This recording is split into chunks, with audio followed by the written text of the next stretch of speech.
Hello friends, இந்த உலகத்துல குறிக்கோள் இல்லாத மனிதர்களே இல்லைன்னு சொல்லலாம். சின்னதோ பெருசோ ஒவ்வொருத்தரும் அவங்க கெப்பாசிட்டிக்கு ஏத்த மாதிரி ஒரு இலக்கை நோக்கி ஓடக்கூடியவர்களா தான் இருப்பாங்க. ஜப்பானிய தத்துவம் என்ன சொல்லுதுன்னா, குறிக்கோள் இல்லாம நாம எதுக்காக வாழ்றோன்னே தெரியாம வாழ்க்கையில ஒரு பிடிப்பே இல்லாம வாழ்ற மக்கள் நீண்ட நாட்கள் வாழ்றதில்லன்னு சொல்லுது. குறிப்பா ரிட்டையர்ட் ஆகுறவங்க வேலையை விட்டு நின்ன கொஞ்ச நாள்ல இறந்துருவாங்க. அதுக்கு வயசு ஒரு காரணமா இருந்தாலும் அவங்க ரிட்டையர்ட் ஆனதால அவங்க வாழ்க்கைக்கு என்ன பர்பஸ்னே தெரியாம போகுது. எப்பவுமே வேலை செஞ்சுட்டே இருக்கிறவங்கள விட வேலை செய்யாம சும்மா இருக்கிறவங்க தான் நிறைய டிப்ரெஷன்ல இருக்காங்கன்னு ரீசெண்டா பண்ண ரிசர்ச்சர்ஸ்ல சொல்லுது. சோ நீண்ட நாட்கள் வாழ்றதுக்கும் வாழ்க்கைய அர்த்தமுள்ளதா மாத்துறதுக்கும் உங்களுக்குன்னு ஒரு குறிக்கோள் முக்கியம். அந்த குறிக்கோளை நம்ம எப்படி அடையறோங்கிறதும் முக்கியம். நம்ம எல்லாருமே பெரும்பாலும் நம்ம இலக்குகளை துரத்தக்கூடிய நபரா தான் இருப்போம். ஆனா நீங்க எவ்வளவு வேகமா துரத்துறீங்களோ அவ்வளவு வேகமா இந்த இலக்குகள் உங்களை விட்டு விலகி போகும். அப்போ நீங்க நினைச்ச இலக்கை அடையணும்னா நீங்க இலக்குகளை ஈர்க்கக்கூடிய இல்ல கவரக்கூடிய ஒரு நபரா இருக்கணும். அது எப்படி இலக்குகளை ஈர்க்கிறதுன்னு கேட்டீங்கன்னா அதுக்கு நிறைய வழிகள் இருக்கு. அதுல ஒரு வழிதான் 555 மேனிஃபெஸ்டேஷன். இந்த மேனிஃபெஸ்டேஷன் பண்றதுக்கு கிளியரான கோலும் பாசிட்டிவ் எண்ணங்களும் இருக்கணும். இப்போ பொதுவா நம்ம ஒரு ஊருக்கு போகணும்னா ஏதாவது ஒரு பஸ்ல ஏறி தானே போவோம். அதே மாதிரிதான் நம்ம கோலை அச்சீவ் பண்ண நமக்குன்னு ஒரு பஸ் வேணும். அந்த பஸ் தான் நமக்குள்ள இருக்க உணர்வுகளும் நம்பிக்கைகளும். சோ நீங்க எந்த மைண்ட் செட்ல இருந்தா உங்க கோலை அச்சீவ் பண்ண முடியுமோ உங்க உணர்வுகளையும் நம்பிக்கைகளையும் அதுக்கு ஏத்த மாதிரி மாத்திக்கணும். அதுக்கு உங்க மைண்ட் அண்ட் பாடிய உங்க கோலுக்கு ஏத்த மாதிரி ரெடி பண்றதுதான் இந்த மேனிஃபெஸ்டேஷன். உங்களுக்கு ஈஸியா புரியுற மாதிரி சொல்றேன். இப்ப நீங்க ஏடிஎம்க்கு போய் பணம் எடுக்கணும்னா அந்த மிஷினோட லாங்குவேஜ்ல அதுக்கு இன்புட் கொடுத்து பணம் எடுப்பீங்க.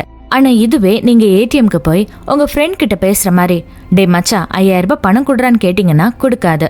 அப்போ ஏடிஎம் கிட்ட பேச ஒரு ப்ரொசீஜர் இருக்கு. அதுபடி பண்ணோம்னா நமக்கு என்ன தேவையோ அது அந்த மிஷின் கொடுத்துரும். அதே போலதான் இந்த யூனிவர்ஸும். ஏடிஎம் கிட்ட பேச எப்படி கார்டு தேவையோ அதே போல யூனிவர்ஸ் கிட்ட பேச பாசிட்டிவ் எண்ணங்களும் நம்பிக்கையும் இருக்கணும். உங்க உணர்வுகள் மூலமா தான் நீங்க இந்த யூனிவர்ஸ் கிட்ட பேச முடியும். சோ உங்களை பாசிட்டிவா மாத்திக்கிட்டு உங்களுக்கு தேவையானத ஏதோ ஒரு வழியில நீங்க இந்த யூனிவர்ஸ் கிட்ட கேட்கும் போது அது கண்டிப்பா நடக்கும். நான் ஏற்கனவே சொன்ன மாதிரி மேனிஃபெஸ்டேஷன்ல நிறைய மெத்தட்ஸ் இருக்கு. ஆனா எல்லாருக்குமே எல்லா டைப்பும் செட் ஆகாது.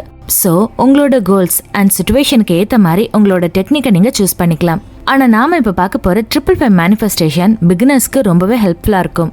இதை பண்றதுக்கு பெரிய அனுபவம்லாம் தேவையில்லை, எழுத தெரிஞ்ச மட்டும் போதும். அதே போல eat 5 star do nothingனு சொல்ற மாதிரி எழுதி வச்சுட்டு கம்முன்னு இருக்கிறதால உங்களால கோல் அச்சீவ் பண்ண முடியாது. என்னதான் மேனிஃபெஸ்டேஷன் பண்ணாலும் பிராக்டிகலாவும் திங்க் பண்ணி உங்க கோல் அச்சீவ் பண்ண பாருங்க. மேனிஃபெஸ்டேஷன்ங்கிறது ஒரு மேஜிக் கிடையாது, அது ஒரு கலை. பிராக்டிஸ் மூலமா தான் நாம அதை பழகிக்கணும். அதுக்கு உங்க மேலே உங்களுக்கு நம்பிக்கை இருக்கணும். ஆனா உங்க மேல நம்பிக்கை வரணும்னா நீங்க அதுக்கு ஆக்ஷன் எடுக்கணும். உங்க ஆக்ஷன்ஸ் தான் உங்களோட ரியல் இன்ஸ்பிரேஷன். உங்களை தாண்டி உங்களுக்கு ஒரு பெரிய இன்ஸ்பிரேஷன் இருக்காது. சோ இப்பவே ஆக்ஷன் எடுக்க ஆரம்பிச்சிருங்க. அதே போல எப்பவுமே பாசிட்டிவா இருக்க ட்ரை பண்ணுங்க. நீங்க பாசிட்டிவா இருக்கணும்னா உங்களுக்கு பாசிட்டிவ் திங்கிங் பிராக்டிஸ் இருக்கணும். அதாவது நீங்க எப்பெல்லாம் லோவா ஃபீல் பண்றீங்களோ அப்பெல்லாம் நீங்க சோகமா இருக்கீங்கன்னு உணர்ந்து உடனே உங்களோட மைண்ட பாசிட்டிவா மாத்த ட்ரை பண்ணுங்க. சரி, இந்த 555 மேனிஃபெஸ்டேஷனை எப்படி பண்றதுன்னு இப்ப பார்க்கலாம்.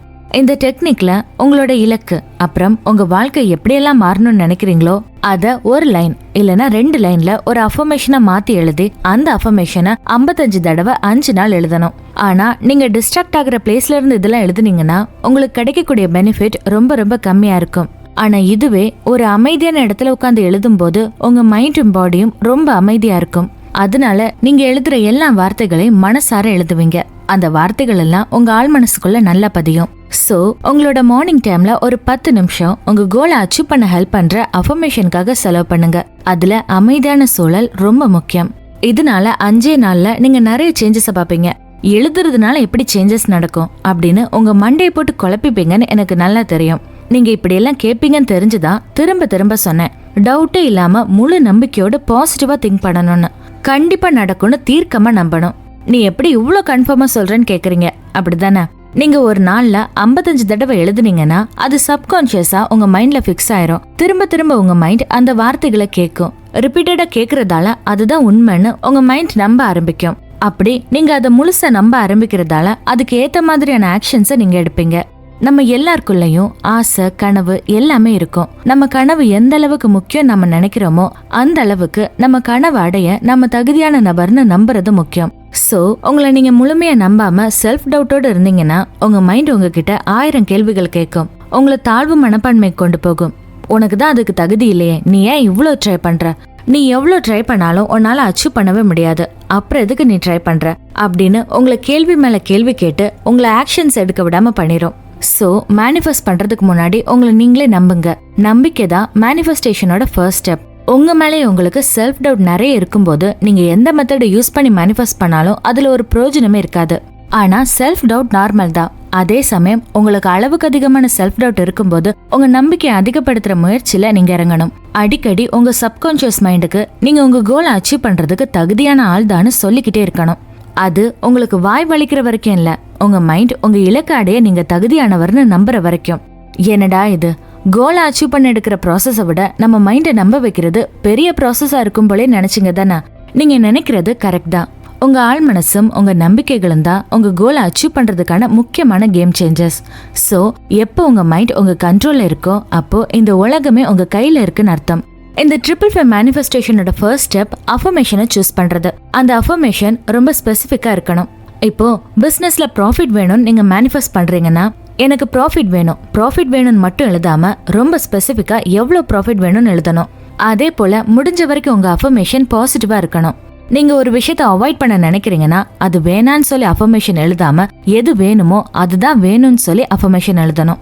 அதாவது நீங்க உங்க கடன்களை அடைக்கிறதுக்காக அஃபர்மேஷன் எழுதுறீங்கன்னா நான் என் கடன்களை அடைச்சிருவேன் அப்படின்னு எழுதாம அதுக்கு பதிலா நான் ஃபினான்ஷியலா ஃப்ரீடமா இருக்கேன், நிறைய பணம் சம்பாதிக்கிறேன், அதனால எனக்கு கடனே இல்லைன்னு ஸ்பெசிஃபிக்கா எழுதணும். அதே போல ஒரு நேரத்துல ஒரு அஃபர்மேஷனை தான் நீங்க எழுதணும். நிறைய விஷயங்கள்ல கவனத்தை வைக்கும் போது உங்க மைண்ட் கன்ஃபியூஸ் ஆக வாய்ப்பு இருக்கு.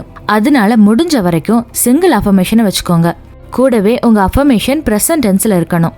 அதாவது நீங்க எதிர்பார்க்கிற விஷயம் ஏற்கனவே ரியாலிட்டியில நடந்துட்டு தான் இருக்குன்னு நீங்க நம்பணும். உங்க நம்பிக்கையில கொஞ்சம் கூட குறை இருக்கவே கூடாது.